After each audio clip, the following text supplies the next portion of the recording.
Halo, Assalamualaikum warahmatullahi wabarakatuh. Perkenalkan, nama saya Lutfi Amida, NIM 73 dari kelas B4 PKI. Saya dari jurusan Bimbingan Konseling Islam. Saya di sini akan melakukan observasi di Langgar Bubrah, yaitu di Desa Demangan, RT 2 RW 4. Nah, di sini itu bangunan dari bagian depannya.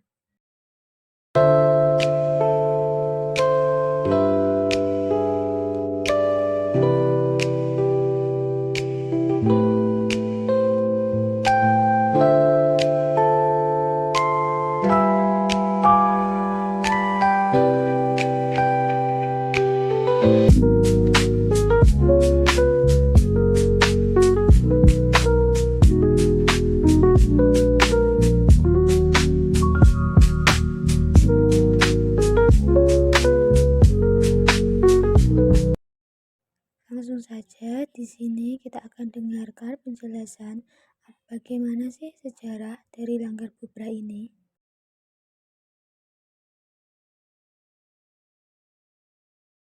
Monggo yang mau ditanyakan Ya, apa? ini kan kita tugas wawancara, kita ada beberapa pertanyaan dari kelompok kami yang ingin saya tanyakan. Nah, ini kan Langgar Bubrah ya, Pak.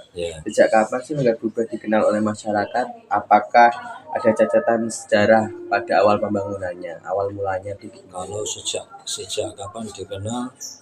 Ya mulai dari bapak saya, Mbah Buyut Cangkah Wareng. Jadi udah berapa dekade. Kalau untuk tahunnya saya tidak berani memastikan. Tapi yang jelas ayah saya itu udah sekitar tahun 47-an. Itu zaman ayah saya. 47 sampai diserahkan ke saya itu tahun 2009. 2009 dialihkan ke saya. Disuruh saya yang meneruskan. Kalau dari ayah saya sendiri mulai 47, tahun 47 sampai 2009. Berapa tahun itu udah? Kita baru 4 tahun. Nanti mbah saya Buyut Cangkah Wareng 5 dekade sampai Wareng. Ya, udah 5 dekade. Mungkin ya malah sampai sebelum Wareng juga. Tapi yang seingat mereka tahu tuh Wareng dulu. Jadi mbah saya, Wareng saya yang namanya Mahin itu dulu dari sini. Udah bersihin sini, udah kalau ada yang miring-miring, ada yang rusak-rusak dibenerin, itu Wareng saya dulu. Jadi dikenal masyarakat udah memang dari dulu udah sangat lama. Nah, terus apa tadi pertanyaannya? Berapa lama udah dikenal sama? Iya, dikenal. Terus apakah sejak awal mulanya pembangunannya? Kalau awal pembangunannya pernah diteliti ya oleh seorang ahli sejarawan budaya, satu Profesor Popi dari UGM, terus yang nomor 2 Profesor Sinung Herman Janutama, dia bekerja di Dirut Sejarawan Nusantara di Jakarta sana kantornya. Itu mengambil sampel dari material batu bata menggunakan alat, satu teorinya pakai teori karbon, jadi batu batanya digosok dengan karbon. Yang kedua diambil sampelnya, jadi pakai kayak besi itu ditancepin gini, diambil sampelnya, ternyata diteliti diperkirakan ya itu 405 ya, makanya dibagi 2. Dan dulu waktu Poncowati pun kayak gitu, sebenarnya kayak gitu, makanya bangunan batu bata kayak gini ada banyak. Ya, mungkin dulu ada tempat untuk apa kayak gitu. Nah, ini kan sebagai tempat ibadah ya, Pak. Ya, kalau di sini memang fokusnya ibadah. Ya, soalnya langgar. Nah, fungsi apa lain yang dimiliki Langgar Bubrah dalam kegiatan masyarakat pada saat itu selain ibadah, Pak? Kalau selain ibadah yang masih sampai sekarang, tradisi sejarah budaya. Ya, adanya selamatan. Ya, selamatan di sini kalau dari zaman dulu pergeseran tahun ke tahun semakin menyusut, Mas. Waktu saya kecil itu komplit. Ada ingkung, ada tumpeng, ada kuluban, ada sego golong, ada bubur abang putih, ada kelapa. Dulu waktu saya kecil. Kalau selamatan itu ya orang bawa ke sini ya pakai tampah yang besar ini. Ya, isinya itu banyak, macam-macam gitu. Ya, nanti kalau habis didoain dimakan bareng-bareng rame-rame. Tapi karena pergeseran tahun, zaman modernisasi, tradisi sejarah mulai banyak yang melupakan, banyak yang hilang. Tapi alhamdulillah masih ada sih ingkungnya masih ada, pulubannya masih ada, tapi tidak komplit. buburnya enggak. Ya, tidak komplit gitu. Jadi itu juga punya filosofi tersendiri. Kayak ingkung itu sebuah pelajaran untuk kita bagaimana cara kita untuk ibadah kepada zat yang agung. Jadi kalau ingsun manembah ing zat kang mau agung, bila mana kita ingin manembah kepada zat yang agung, belajarnya dari ingkung. Loh, kok bisa dikatakan demikian?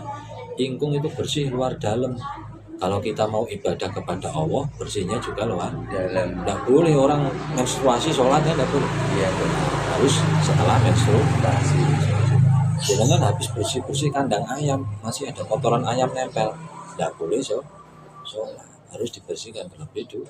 Nah seperti ingkung, makanya ingkung bulunya harus bersih dulu, dibersihin dulu, disembelih dulu, dibersihin dulu. Ingkungnya harus matang, tidak ada ingkung mentah, tidak ada. Makanya harus matang luar dalam, matangnya luar dalam. Makanya ingkungnya matang luar dalam. Kita sholat, kita ibadah harus matang bersih luar, kakinya rapat, tangannya juga kepalanya nunduk ke pasujud. Nah, ternyata gambaran itu ada di ingkung. Nah, kita sholat kan sama, kita sembahyang sama, kepala kita menunduk, tangan kita terikat, kaki terikat, pandangan mata menghadap ke pasujud. Itu ingkung. Makanya kalau kita ingin menembak kepada zat yang agung, belajar dari ingkung, bersih luar dan dalam. Nanti yang kedua tumpeng. Tumpeng itu kita bisa mengerucutkan semua masalah kita di dunia, kita kerucutkan semakin kecil, semakin kecil, semakin kecil, semakin habis. Nah, seperti tumpeng itu. Masalah yang besar kita kerucutkan, semakin hilang, semakin hilang. Seperti tumpeng. Nah, nanti ada kuluban. Kuluban itu gambaran kalau kita hidup dalam bermasyarakat, ternyata kehidupan kita dalam bermasyarakat beraneka ragam jenis manusia, beraneka ragam jenis karakter manusia, beraneka ragam sifat manusia. Semuanya ada di kuluban. Yang lurus, yang baik, yang buruk, yang setengah lurus, yang ruwet, yang semrawut, semua ada di kuluban. Nanti bisa memilih yang mana sih yang lurus, yang mana sih yang ganteng, yang mana sih yang jelek orangnya. Ya, kita lihat di dalam kuluban.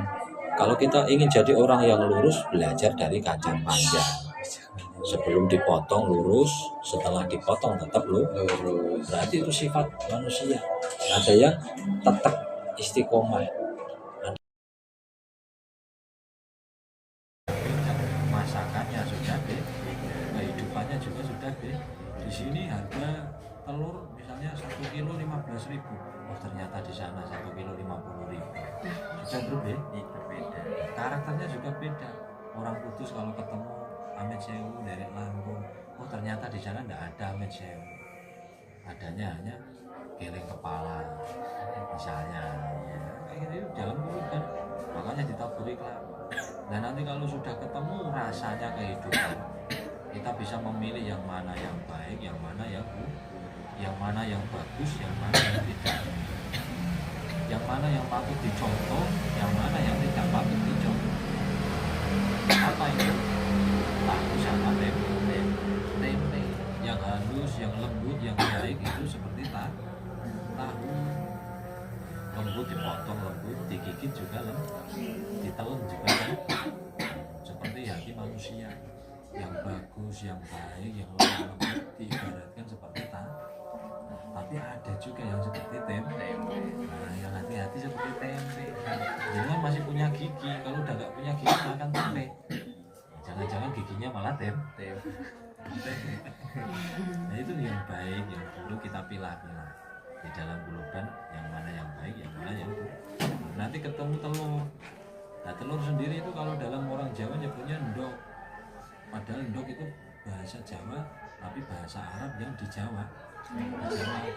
Karena sebenarnya bahasa Jawa endok itu tidak ada. Kamus besar bahasa Jawa endok itu tidak ada. Bahasa endok sendiri tidak ada. Ikan, namanya ikan.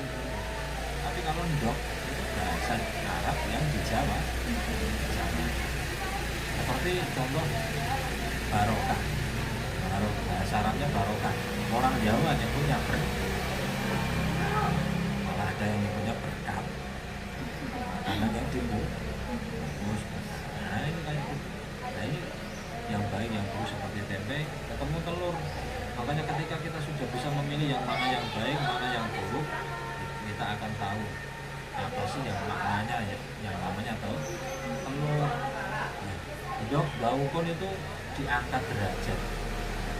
Makanya manusia kalau sudah bisa memilih beraneka ragam kehidupan, bisa memilih yang mana yang baik, yang mana yang buruk, yang mana yang patut dicontoh, yang mana yang tak patut dicontoh, akan dapat kemuliaan dari Allah. Seperti ibaratnya telur. Nah telur itu satu, kalau kita lihat sekilas satu, ternyata isi dari telur punya 4 unsur. Ada kulit coklat, kulit luar, diambil dikit ada putih, kulit yang tipis ini. Nanti kulit tipis dikupas lagi ada putih telur dikupas lagi ketemu kuning. Nah, ternyata di dalam telur kalau kamu ingin mendapatkan kemuliaan dari Allah, selain kamu harus bisa menyatu dengan aneka ragam sifat, kamu harus bisa memilih yang mana yang baik, yang mana yang buruk. Tidak hanya itu, prosesnya masih ada lagi. Kita harus bisa tahu 4 unsur. Apa itu? Ajarannya Allah, Al-Quran, hadis, ijma, qiyas. Al-Quran, Injil, Zabur, tahu. Kamu harus ikut mazhab yang mana, Syafi'i, Maliki, Hambali atau Hanafi. Kamu ikut khalifah siapa? Abu Bakar, Umar, apa? Utsman, apa? Kamu harus tahu kiblat 4. Lor kidul kulon makanya orang Jawa dulu disuruh pegang pacul, barang papat aja ngambil muncul. Kalau sampai papat ini muncul lepas dari kayunya, bahaya. Mayoritas orang Kudus dulu pegangannya pacul karena dikenalkan itu tadi 4, barang 4 jangan sampai barang 4 ini muncul. Hati-hati kakimu nih loh, kena kalau sampai kena kotaannya itu, besi yang kotak itu mocrot. itu pelajarannya kayak gitu. Jadi ingkung dalam kuluban ada kayak gitu. Nanti ketemu bubur abang putih. Nah bubur abang putih sendiri juga punya filosofi tersendiri, merah dan putih. Kenapa ndak hitam kuning atau biru kuning atau kuning hijau atau abu-abu sama pink misalnya? Ada nggak yang bikin bubur abu-abu sama pink? Nggak ada. Mesti nyebutnya meskipun warnanya coklat, nyebutnya merah putih. Kenapa dikatakan merah putih? Oh ternyata ini adanya kita bisa lahir ke dunia karena adanya merah putih. Loh, kok bisa dikatakan gitu? Merah itu darah ibu kita, putih darah ayah kita. Maka jangan sekali-kali mempertemukan merah dan putih kalau nggak mau bertanggung jawab. Harus tahu itu. Darah merah itu dihasilkan dari menstruasi, darah putih dari sperma. Ini biologi sudah ada dalam buku atau pelajaran biologi sudah ada dalam buku abang putih. Makanya orang dulu berpesan kayak gitu, jangan sampai kamu mempertemukan merah dan putih dalam satu piring kalau kamu belum berani bertanggung jawab. Makanya jangan sekali-kali sampai mau pacaran dengan lain jenis kalau tidak mau bertanggung. Makanya sekarang pedoman itu diubah sama orang kolot, orang yang setengah kocok. Berarti kalau tidak mau berhubungan dengan orang selain jenis, kalau sesama jenis boleh. Nah, ini repot. Jadinya konslet itu orang konslet. Nah itu beberapa penting. Nanti tumpeng kayak tadi, adanya tumpeng nasi yang dikerucutkan ke atas. Ternyata kita di dunia ini menghadapi masalah yang dalam setiap hari itu selalu orang menemui sebuah masalah. Dan ada yang bisa mengatasi masalah. Makanya seringlah kepegadaian agar bisa mengatasi masalah tanpa masalah. Jadi dilihat dari tumpeng itu, dari besar ke atas mengerucut semakin kecil. Kita punya masalah juga harus kita selesaikan, semakin kecil semakin hilang. Begitu aja pernah ada yang tanya ke saya, Mas, kenapa kok orang Jawa bikin tumpeng kok bawahnya lebar, kok atasnya kecil seperti kerucut? Kenapa enggak yang kecil di bawah, yang atas melebar? Kalau kamu bisa bikin tumpeng yang bawah kecil, yang atas melebar, saya yakin itu namanya enggak tumpeng, tapi tumplek. Ya kan enggak? Enggak mungkin dilepas aja sih tumplek. Nah itu apa ini, urusan duniawi kita kerucutkan. Kerucutkan kepada siapa? Kepada yang di atas. Nanti ketemu kembang goreh, kembang itu kayak gini. Nah orang Kudus dulu nyebut kembang goreh itu satu bungkus isinya tiga macam, mawar, kenanga, kan. Nah ternyata kita punya mawar-nawarni kehidupan. Mawar itu mawar-nawarni kehidupan. Kita punya teman masa kecil, nanti masa kecil kita punya teman main, nanti kita menginjak masa SD punya teman SD, kita SMP punya teman SMP, nanti SMA punya teman SM. Nah, lika-liku dari apa itu, dari mawar-nawarni kehidupan itu tadilah. Oh ternyata ini kita hidup dalam beraneka ragam warna-warni kehidupan ada di dalam bunga mawar. Nah kita juga punya kenangan hidup, kita juga punya kenangan ada di dalam bunga kenangan. Kita punya pacar SMP, nanti SMA pacaran lagi, punya pacar SMP. Nah nanti perguruan tinggi pacarnya 3, pacar dari SMP, SMA, perguruan tinggi kumpulin jadi satu, misalnya ya, kenangan. Oh ternyata pacar saya yang SMP dulu orangnya cerewet, nah sekarang pendiam, agak malu-malu. Oh yang perguruan tinggi orangnya agresif, aktif sekali ya. Ini kenangannya, kenangan hidup. Kita punya kenangan ini ada di dalam bunga kenangan. Yang terakhir bunga kantil atau bunga gading, punya bunga kantil atau bunga gading. Nah kenapa harus ada bunga kantil? Ternyata kita hidup di dunia ini harus selalu memantil kepada siapa? Satu, kepada Sang Pencipta, 2, kepada sesama manusia. Makanya orang Islam dulu pelajarannya hablum minallah wa hablum minan. Nah urusan hablum minallah itu kita sempatkan separuh ibadah untuk Allah, separuh untuk kehidupan hidup, bermasyarakat, berteman, bersekolah, berpendidikan. Nah ini yang wisata alam nih, wisata alam, ngobrol-ngobrol, wawancara, ini kan termasuk urusan dengan sesama manusia, ada di dalam bunga kantil. Makanya orang nikah pun dikasih bunga kantil, biar pasangan ini selalu kumantil. Jadi yang perempuan ingat yang laki-laki ingat perempuan, dikasih bunga kantil 2. Meskipun jenengan pakai jilbab itu, sing tukang rias, pasti dikasih bunga. Kasih bunga. Yang laki-laki dikalungi bunga, yang perempuan dihias ditaruh di ujung jilbab, dikasih bunga. Bawah paling ujung ini pasti ada bunga kan. Nah, ternyata mawar-nawarni kehidupan kenomongnya Sang Hyang. Lah Sang Hyang itu siapa? Sang Hyang toyo tan keno kinoyo ngopo, sesuatu yang tidak bisa diserupakan dengan apapun. Nah sesuatu yang tidak bisa diserupakan dengan apapun ternyata dengan kita kan. Nah, ini ketemu apa? Dulu sandar disulap jadi langit. Dulu namanya sembahyang, sekarang namanya sholat. Nah, yang namanya sembahyang kita menyembah kepada Sang Hyang Toyo. Caranya bagaimana? Satu, berdiri tegak, ngadeg jejeg, tangannya suwa dan dikam.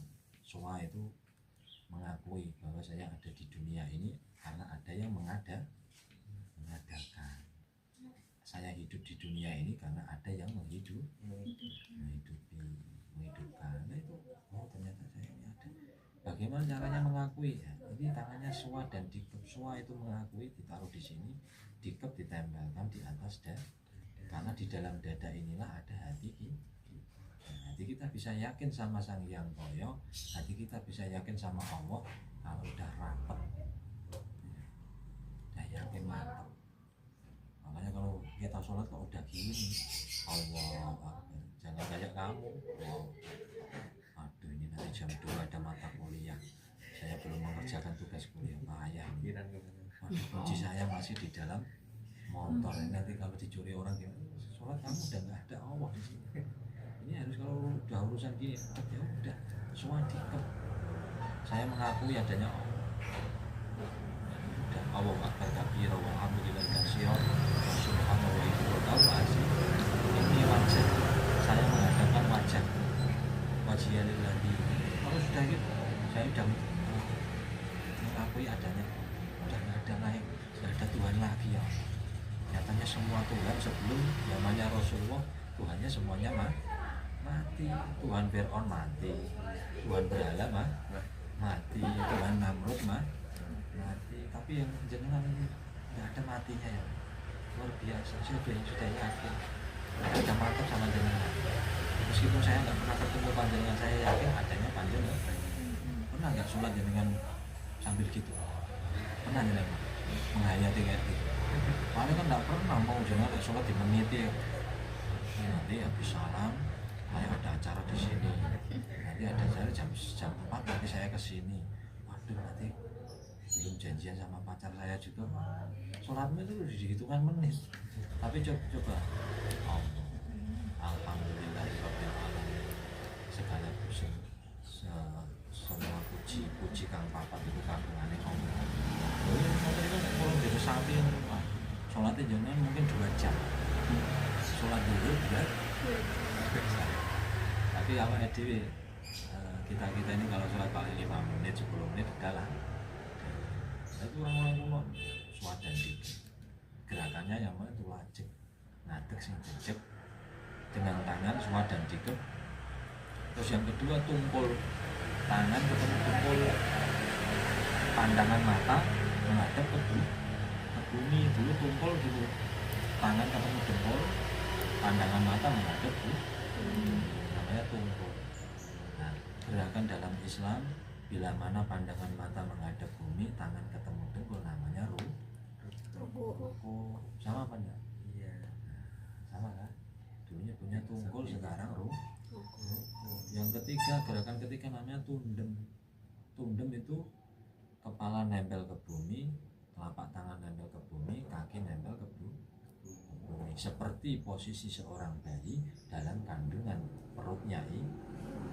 Nah, posisi seperti seorang bayi dalam perutnya kandungan ibu, kalau dalam gerakan Islam namanya tradisi sejarah udah. Makanya orang mencari sejarah, jenengan datang berbondong-bondong ke sini mencari sejarah, ketemunya cerita saya. Nah, dari cerita saya yang jenengan tulis nanti, yang jenengan rekam, yang jenengan dokumentasikan, besok dibaca oleh orang lain akan menjadi sebuah sejarah. Mencari sejarah, ketemunya cerita, membuat sebuah cerita akan menjadi sebuah sejarah. Nah, itulah penjelasan dari Bapak Fahmi sejarah dari Langgar Bubrah ini sendiri. Nah, langsung saja kita akan masuk ke dalam. Ada apa aja sih di dalamnya itu?